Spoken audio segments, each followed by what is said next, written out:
না, বিএনপির পলিটিক্সটা আসলে আমি বুঝতেছি না রিয়েল। দুদুভাই স্বীকার করবেন না, বিএনপি এখন খুব বিপদে আছে। দুদুভাই এটা স্বীকার করবেন না। কি বিপদ? দেখেন, আমি বলছি, আমি কিন্তু 7 আগস্টে বুঝে গেছিলাম যে এটা -2 থিওরি। অনেকে কেউ বুঝে নাই, কেন বুঝলাম না। Tarique Rahman next available flight ধরে ঢাকায় নামবেন এবং উনি সেলিব্রেশনে যোগ দিবেন। That was expected. যেখানে আনসারুল্লাহ টিমের ইয়েকে ছেড়ে দেওয়া হয়েছে, তারপরে শিবিরের আপনার চিটাগাংয়ের ইয়েকে ছেড়ে দেওয়া হয়েছে, তারপর আরো অনেক জঙ্গি ছেড়ে তারেক রহমানকে প্রেসিডেন্টের এক কলমের খোঁচায় উনি মানে কি বলে অ্যাকুইটেড হয়ে যাবেন এবং উনি চলে আসবেন, সেলিব্রেশনে যোগ দিবেন। তিনি আসলেন না। যখন আমি 8 তারিখ পর্যন্ত ওয়েট করছি, যখন দেখলাম যে 8 তারিখ পর্যন্ত তিনি আসলেন না, আমি বুঝে গেছি কেস খারাপ। তিনি কেন আসেন? হ্যাঁ, আসতে দেওয়া হয় নাই, simple as that. K stop করবে তারেক সাহেবকে আসার জন্য? আমি বলি শুনেন, এইটা বিএনপি নেতৃবৃন্দ তো বলে যে আসলে আমরা কি আইনগতভাবে তাকে আনতে চাই, আমরা একটা লিগাল ফ্রেমওয়ার্কের মধ্যে দিয়ে আনতে চাই। এগুলি আমি বিশ্বাস করি না। এইটা সরকার, ইউনূস সাহেব আসতে দেয় নাই, বা সরকার আসতে দেয় নাই, বা অভ্যুত্থানকারীরা আসতে দেয় নাই। এটা প্লেন অ্যান্ড সিম্পল। এবং দেখেন, এখনো পর্যন্ত কিন্তু তারেক রহমান আসতেছে না। এবং এখনকার সিনারিওটা কি, আপনার তো সময় কম। দেখেন, বিএনপি এখন কমন টার্গেট হয়ে গেছে। কমন টার্গেট এখানে জামাত বিএনপির বিরোধিতা করতেছে, বৈষম্য বিরোধীরা বিএনপির বিরোধিতা করতেছে, সরকার বিএনপির বিরোধিতা করতেছে।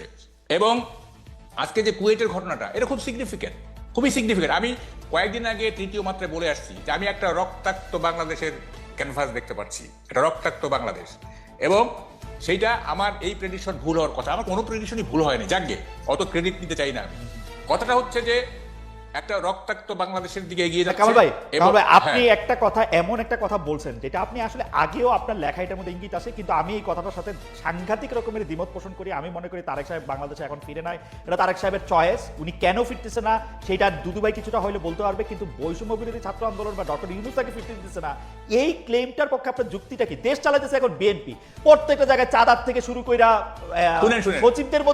সচিবদের মধ্যে বিএনপির সালাম না দিয়ে সচিব হইতে পারছে এখন কেউ? শুনেন, বিএনপিকে না, আমার একটা হচ্ছে যে আপনি একটু অন্যভাবে বলছেন। সরকারি সবকিছু দখল করতেছে জামাত, আর বেসরকারি জিনিস দখল করতেছে জামাতের কাছে গেছে হচ্ছে স্কুল কলেজ, না অন্যান্য ক্ষেত্র গেছে। যাই হোক, এখন সেটা কথা না। কথাটা হচ্ছে যে এই মুহূর্তে যদি তারেক রহমান বাংলাদেশে আসে, হ্যাঁ, তাইলে মানে উনি পুরো জিনিসটা ওনার ড্রিপে চলে আসবে, হোল নেশন তার পিছনে চলে যাবে। তারপরও কেন উনি আসতেছেন না, কি কারণে? আমার লজিক আমি দেই। তারেক সাহেবকে 15 বছর উনি ক্ষমতায় ছিল না, ওনার অনেক ডার্টি লন্ড্রি জমছে, এগুলি উনার পরিষ্কার করে তারপর উনি আসবে। উনি আগে কেন? না, শুনেন, দেখেন, 5ই আগস্টের পরে তারেক রহমান যে ধরনের মানে ভূমিকা নিছে, যে ধরনের বক্তব্য দিচ্ছেন, ওনার ইমেজ অলরেডি মানে কি বলে যে পুনর্বহাল হয়ে গেছে। ওনার কিছু ইমেজ খারাপ ছিল, মানে এই 2001 থেকে 2005 পর্যন্ত কিছু খারাপ হয়েছিল। এখন এটা পুনরুদ্ধার হয়ে গেছে।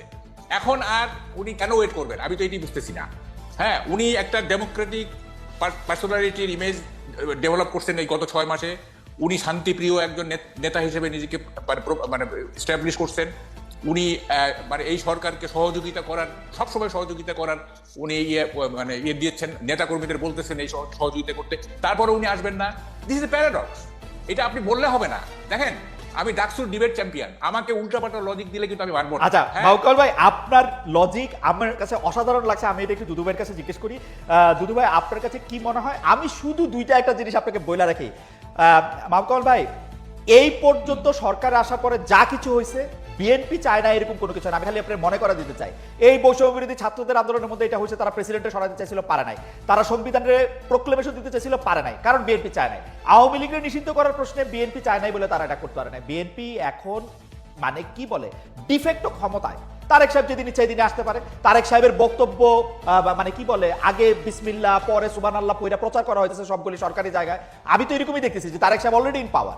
যাই হোক, আমি দুদু ভাইয়ের কাছে একটু জিজ্ঞেস করি, দুদু ভাই, তারেক সাহেব আসে না কেন? সরকার তাকে আসতে দেয় না, বৈষম্য বিরোধী ছাত্র আন্দোলন তাকে আসতে দেয় না।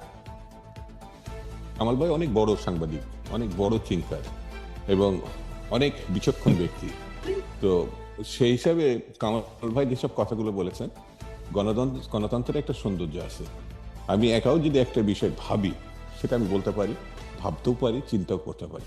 তো সেটা আমার মনে হয় না ডিফার করার কিছু আছে। তবে এতটুকু বলি যে তিনি যে কথাগুলো বলেছেন, আমি জানা মতে এ পর্যন্ত আর দ্বিতীয় কোনো আমাদের শুভানুধ্যায়ী বা আমাদের ভালোবাসার মানুষ আর কেউ এই কথাগুলো বলেছে যে বৈষম্য বিরোধীরা তাকে আটকাইছে, সরকারের টপমোস্ট ডক্টর ইউনূস তাকে বাধা দিছে।